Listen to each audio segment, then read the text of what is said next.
दोस्तों एक लड़का जिसका नाम राजकुमार होता है दुबई में नौकरी कर रहा होता है एक इलेक्ट्रिकल की पोस्ट पर। वहाँ की जो कंपनियां होती है वहाँ कंपनी में उसका इलेक्ट्रिकल का काम होता है और वो अपने काम को बखूबी निभा रहा होता है। दोस्तों एक दिन वो अपने कमरे में पहुंचता है तो क्या देखता है कि उसकी पत्नी राखी उसके कमरे पर नहीं है। जब वो ये बात देखता है तो देखकर हक्का बक्का रह जाता है और पड़ोस में छानबीन करने लगता है। छानबीन करने के बाद अपने मैनेजर जगन्नाथ अपने मैनेजर जगन्नाथ के पास फोन करता है। जगन्नाथ से पूछता है कि क्या तुमने मेरी पत्नी को देखा है, मेरी पत्नी आखिर कहाँ गई। लेकिन जैसे ये बात होता है सुनने के बाद कहता है कि मैं 2 मिनट में कॉल करके आपको बताता हूँ। जैसे 2 मिनट बाद वो कॉल करके कहता है कि तुम्हारी पत्नी को ले गया है, लेकिन घबराने की कोई जरूरत नहीं है। जब उसका मन भर जाएगा तो वो उसको छोड़ देगा। लेकिन जैसे ही ये बात राजकुमार सुनता है तो राजकुमार के होश उड़ जाते हैं कि ये मैनेजर क्या बोल रहा है और वो मैनेजर से बहस करने लगता है। वो कहता है कि मेरी पत्नी को यहाँ से वो क्यों ले गया है। ना तो उसको समझा देता है कि अगर तुम कोई एक्शन लेते हो या किसी पुलिस थाने में जाते हो तो वो तुम्हारी पत्नी को मार देगा।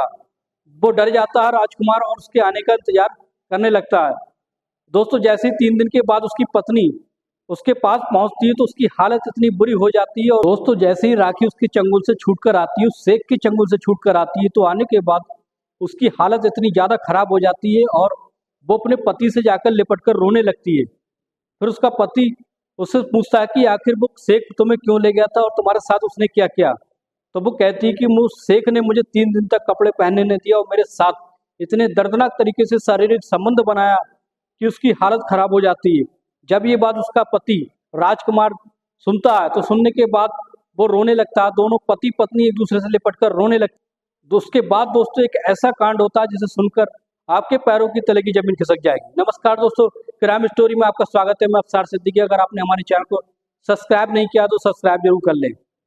दोस्तों ग्वालियर का रहने वाला एक लड़का जिसका नाम राजकुमार होता है। राजकुमार के बूढ़े माँ बाप होते हैं और वो घर पर अकेला ही होता है और इस तरीके से वो किसी एजेंट द्वारा दुबई चला जाता है क्योंकि उससे इलेक्ट्रिकल की अच्छी जानकारी होती है।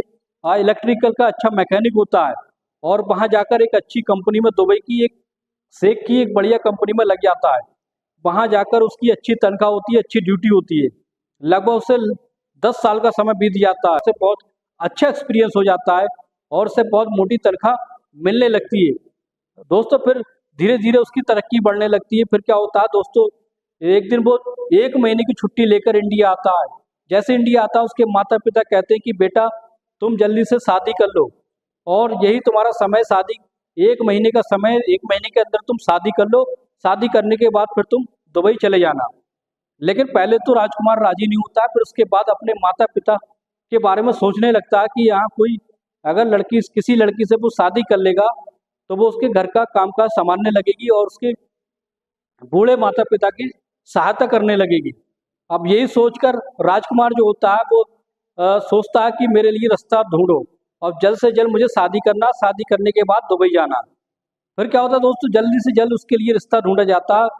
वहीं के रहने वाले एक खूबसूरत सी लड़की जिसका नाम राखी होता है। राखी दिखने भरने में बेहद खूबसूरत होती है। जब राखी को राजकुमार से मिलाया जाता है तो राजकुमार और राखी एक दूसरे को पसंद कर लेते हैं और दोनों में ही एक दूसरे के प्रति प्रेम हो जाता है और इस तरीके से उनकी जल्द से जल्द शादी करा दी जाती है। शादी होने के बाद फिर दोस्तों उन दोनों की सौगात होती है। उस तरीके से उसके बाद उन दोनों में और गहरा प्रेम हो जाता है। दुबई जाने का उसका समय आने लगता है। उसकी पत्नी उसको जाने से मना करने लगती है और कहती है कि मैं यहाँ अकेले रहकर मुझे अच्छा नहीं लगेगा। लेकिन राजकुमार कहता है कि और कुछ साल की बात है, फिर मैं यहीं आकर इंडिया में सेटल हो जाऊंगा क्योंकि वहां पर रहते हुए मुझे 10 साल हो गए हैं और मैंने अच्छा खासा पैसा भी कमा लिया है। कहता है कि वो जहाँ फंसा हुआ पैसा है या जो मेरा फंड जमा होता है वो मैं निकाल कर ले आऊंगा। उसके बाद मैं यहीं पर सेटल हो जाऊंगा और तुम्हारे साथ ही रहूंगा।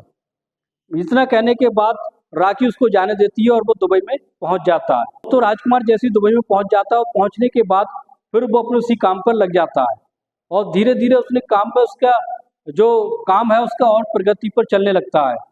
और वो अपने मैनेजर जगन्नाथ से कहता है, राजकुमार अपने मैनेजर जगन्नाथ से कहता है कि मुझे अब इंडिया में जाना है, मुझे यहाँ नहीं रहना क्यों, मेरी पत्नी की मुझे बहुत याद आती है, वो भी मुझे बार बार फ़ोन करती है। अब इस तरीके से जगन्नाथ जो होता है वो भी उसी की बरादरी का होता है। वो कहता है कोई बात नहीं, तुम टेंशन मत लो, मैं अपने मालिक शेख से बात करूंगा और शेख से कहूंगा कि वो लड़का यहाँ से जाना चाहता है और उसका फंड जो है वो दिलवा दिया जाए। जगन्नाथ फिर 3 दिन के बाद उसको कॉल करके कहता है कि मैंने मालिक से बात की, मालिक ने कहा है, वो अपने काम पर लगा रहता है। फिर उसकी पत्नी का बार बार फोन आता है, फोन पर घंटों घंटों तक वो अपनी पत्नी से बात करता है और उसकी पत्नी उसको इंडिया आने के लिए फोर्स करने लगती है, क्योंकि उसको अच्छा नहीं लगता है। वो अपने मैनेजर के पास फोन लगाता है और कहता है जल्द से जल्द इंडिया जाने की व्यवस्था कराओ और मेरा जो फंड है वो मुझे दिलवा दिया जाए ताकि मैं इंडिया जाकर कोई कारोबार कर सकूं। वो जगन्नाथ होता है, जगन्नाथ अपने मालिक से फिर वो फोन पर बात करता है, उस शेख से कहता है, तो शेख इस बात के लिए राजी हो जाता है और कहता है कि कोई बात नहीं, अगर ये लड़का इंडिया जाना चाहता है तो उसका फंड रिलीज करा दो, इसकी जगह कोई दूसरा लड़का आ जाएगा। जो उसका मैनेजर जगन्नाथ होता है उसके मन में एक ऐसा विचार आता है, सोचता है कि ये 10 साल पुराना इलेक्ट्रिकल में काम करने वाला लड़का है और इसको बहुत अच्छी चीज की नॉलेज है, ये बहुत अच्छे बखूबी जानता है, अगर वो इसकी जगह कोई नया लड़का आएगा इसकी जैसा काम नहीं कर पाएगा और इसकी राजकुमार की वजह से ही हमें अच्छा फायदा होता है।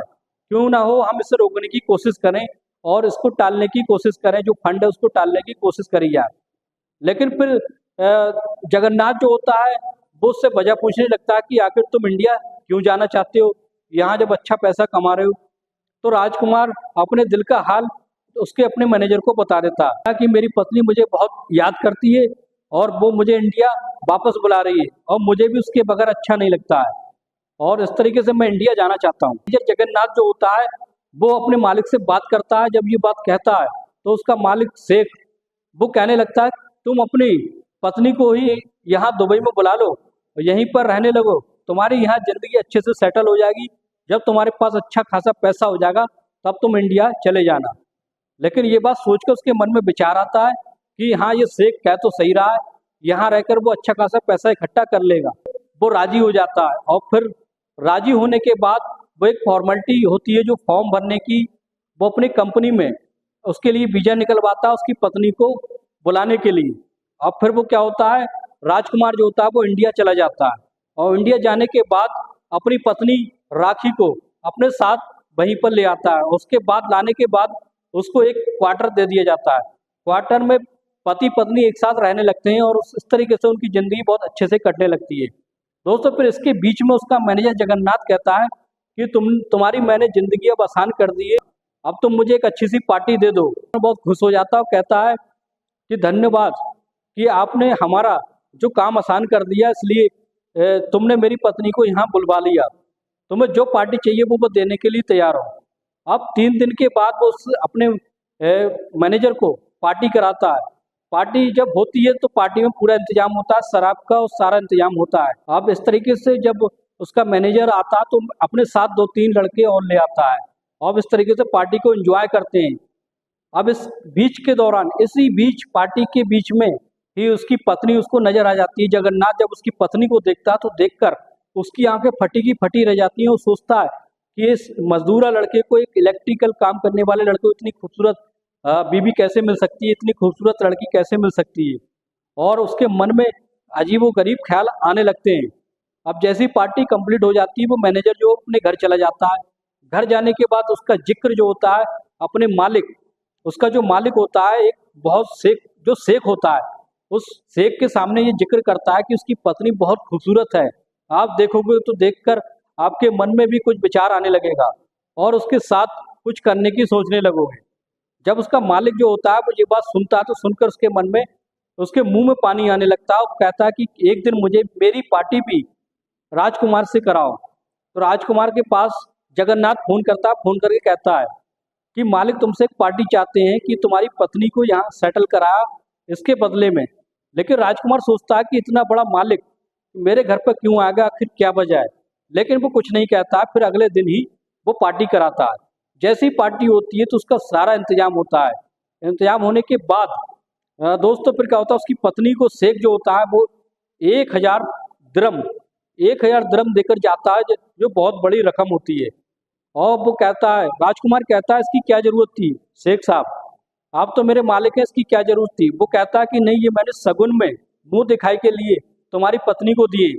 इतना कहकर शेख तो वहां से चला जाता है। वो उसके प्रति बहुत ज्यादा सेक्स की भावना उसके मन में हवस का पुजारी बैठ जाता है और हवस के बारे में सोचने लगता है, उसकी पत्नी के साथ संबंध बनाना चाहता है। भेजा जाता था दूर दूर की और बड़ी बड़ी कंपनियों में भेजा जाता था काम करने के लिए, लेकिन वो तो अपनी काम अपनी ईमानदारी से करता था। लेकिन उसकी गैर मौजूदगी में वो शेख उसकी पत्नी के साथ क्या करता था उसे कुछ नहीं मालूम था। एक दिन जैसे ही वो अपने घर पर पहुंचता है, पहुंचने के बाद देखता है कि उसकी पत्नी घर पर नहीं है, तो बड़ा हैरान और भौचक्का रह जाता है। पास पड़ोस के लोगों से पूछताछ करता है कि तुमने मेरी पत्नी राखी को देखा है? लेकिन लोग कहते हैं कि नहीं, हमने नहीं देखा है। इसके बाद वो अपने मैनेजर जगन्नाथ से कहता कि मेरी पत्नी पता नहीं कहाँ चली गई है, तुम पता निकालो कहाँ है। जगन्नाथ अपने मालिक शेख के पास फोन करता है। फोन करने के बाद जगन्नाथ मालिक से कहता है कि मालिक, क्या तुम्हारे राजकुमार की पत्नी तुम्हारे पास है? तो वो उसका शेख कहता है कि हाँ, मेरे साथ ही है। और तो इस तरीके से वो बड़ी नॉर्मल लहजे से बात करता है और कहता है कि कब तक उसकी पत्नी तुम्हारे साथ रहेगी? तो वो शेख कहता है लगभग 3 दिन तक ये मेरे साथ रहेगी। जब मेरा मन भर जाएगा तब ये उसके पास पहुंचा दी जाएगी। मेरा कोई इरादा उससे शादी करने का नहीं है, बल्कि मुझे अपनी हवस मिटाना है। अब ये विवाद जगन्नाथ सुनता है, तो जगन्नाथ सुनने के बाद बड़ा हैरान और भौचक्का रह जाता है और उसके पास फोन करता है। राजकुमार को जब ये बात बताता है, राजकुमार रोने लगता है और कहता है कि ये सब क्या है? तो जगन्नाथ कहता है कि देखो, ये सब हम मजबूर हैं, मैं कर भी क्या सकता हूँ, ये सब मजबूरी है। जो शेख ने तुम्हारी बीवी पर नजर डाली है, वो तुम्हारे उसके साथ जब उसका मन भर जाएगा तो वो छोड़ देगा, और इस तरीके से हम कुछ कर भी नहीं सकते। जैसे ही 3 दिन का समय बीत जाता है, 3 दिन के बाद उसकी पत्नी उसके पास पहुंचती है, तो वो फूट फूट कर रोने लगता है और उसकी पत्नी भी रोने लगती है और कहती है कि उसने मेरा हाल बुरा कर दिया। 3 दिन तक उसने मुझे कपड़े पहनने नहीं दिए और 3 दिन तक उसने मेरा बलात्कार किया। अब क्या होता है, अब तो उसका मन और ज्यादा भयभीत हो जाता है, बहुत डरा हुआ हो जाता है। राजकुमार यहाँ से निकलने की सोचने लगता है और जगन्नाथ अपने मैनेजर जगन्नाथ के पास फोन करता है, कहता है कि मेरा फंड रिलीज करा दो, मुझे यहाँ हिसाब किताब कराओ, मैं यहाँ से वापस जाना चाहता हूँ। लेकिन जैसे ही वो जगन्नाथ कहता है कि ये सब मेरी गलती है, मैंने ही तुम्हारी पत्नी की तारीफ की थी उस शेख के सामने, उसी की वजह से ये सब हुआ है और मैं गुनहगार हूँ और मैं अपने पाप का प्रायश्चित करना चाहता हूँ, तो मैं यहाँ से जल्द इंडिया वापस भिजवाने की कोशिश करता हूँ। फिर वो अपने मालिक शेख के पास फोन करता है और कहता है कि मालिक, इसका जल्द से जल्द हिसाब कर दिया जाए, ये इंडिया जाना चाहता है। उसका मालिक कहता है कि मेरा मन अभी भरा नहीं है, जब तक मैं उसकी पत्नी का इस्तेमाल नहीं कर लेता, जब तक मेरा मन नहीं भर जाता, मैं उसको इंडिया जाने नहीं दूंगा। जब मेरा मन भर जाएगा तो मैं उसका फंड जो रिलीज कर दूंगा, वो इंडिया जा सकता है, कुछ भी करे। अब इस तरीके से जैसे जैसे समय बीतता जाता है, तो दोस्तों अब तो उसकी हालत दम पर दम खराब होती जाती है। राजकुमार जाता है तो शेख उसकी पत्नी को उठाकर ले जाता है, उसके साथ इतने दर्दनाक तरीके से संबंध बनाता है कि वो चल भी नहीं पाती है। और जब उसकी हालत उसका मैनेजर उसकी पत्नी घर आकर देखता है, तो वो भी इस बात पर उसको दया आने लगती है कि उसने ये सब क्या कर दिया। और फिर चुपके से उसको इंडिया वापस भेजने के लिए एक पासपोर्ट का इंतजाम करता है, और जो वीजा है वो दोस्तों पासपोर्ट का इंतजाम करता है और टिकट कराता है, और चुपके से वो उन दोनों को इंडिया वापस भेज देता है। और भेजने के बाद वो इंडिया आ जाते हैं। आने के बाद उनकी जिंदगी अब पहले से अच्छी कटने लगी थी। अब राजकुमार यहाँ आकर राहत की सांस लेता है। उसकी पत्नी भी अब कहती है कि दोबारा कभी मत जाना, वहाँ के लोग बहुत ज्यादा अय्याश होते हैं, हफ्सी होते हैं। वो अपने मैनेजर के पास फिर दोबारा फोन करता है राजकुमार, और कहता है कि मेरा पैसा मुझे दिलवा दिया जाए। और फिर वो कहता है कि मैं यहाँ पुलिस से इंक्वायरी करना चाहता हूँ, एम्बेसी में जाके इसकी शिकायत करूंगा। लेकिन कुछ नहीं होता दोस्तों। जैसे ही वो शिकायत करता है, एम्बेसी वाले उसकी जो कंप्लेंट ले लेते हैं, उसके बाद कुछ नहीं होता है। अब तो राजकुमार अब यहीं रह जाता है, यहीं रहकर अपनी जिंदगी को काटने लगता है। दोस्तों कैसी लगी सच्ची घटना, कमेंट बॉक्स में जो बताएं।